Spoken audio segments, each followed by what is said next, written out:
حضرت سیدنا امام غزالی علیہ رحمہ فرماتے ہیں کہ حضرت سیدنا عتبۃ الغلام رحمہ اللہ تعالیٰ یہ اللہ کے بہت بڑے بزرگ گزرے ہیں، بہت بڑے ولی گزرے ہیں۔ جوانی کے اندر یہ شراب نوشی فتنہ انگیزی کے اندر مبتلا تھے۔ تو ایک دفعہ یہ حضرت امام حسن بصری علیہ رحمہ کی مجلس کے قریب سے گزرے تو حضرت سیدنا امام حسن بصری علیہ رحمہ اس وقت لوگوں کو قرآن پاک کی تفسیر پڑھا رہے تھے۔ تو آپ آیت کریمہ یہ پڑھ رہے تھے الم یأن للذین آمنوا ان تخشع قلوبہم لذکر اللہ، فرمایا وہ وقت نہیں آیا کہ ایمان والوں کو دل اللہ کے حضور ڈر جائیں۔ اور پھر حضرت امام حسن بصری علیہ رحمہ نے اس انداز سے تفسیر کی سارے لوگ رونے لگ گئے۔ تو یہ عتبۃ الغلام بھی بیٹھے تھے، یہ بھی رونے لگ گئے۔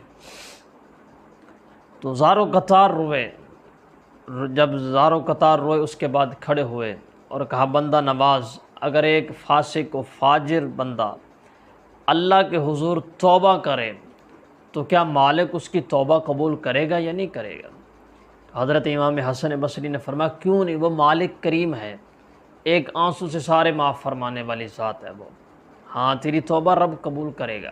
اس نے جب اتنا سنا تو پھر زارو قطار روئے اور بے ہوش ہو گئے۔ جب ہوش آیا تو حضرت امام حسن بصری اس کے سرہانے پر کھڑے ہوئے اور فرمایا نوجوان، اللہ کی نافرمانی سے باز کیوں نہیں آتا؟ تجھے پتہ ہے اللہ کی نافرمانی کی سزا کیا ہے؟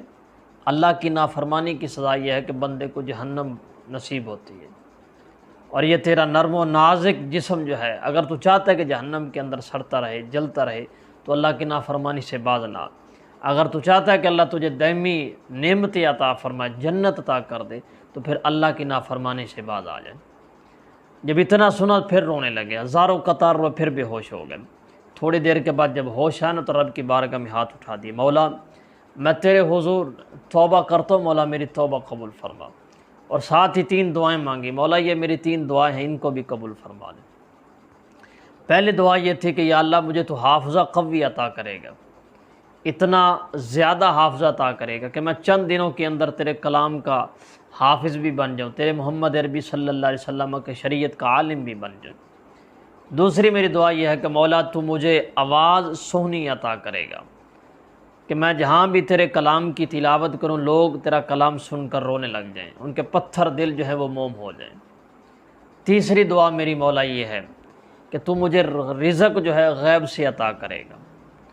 امام غزالی علیہ رحمہ لکھا ہے کہ اللہ تعالیٰ نے اس کی تینوں دعائیں قبول کی تھی۔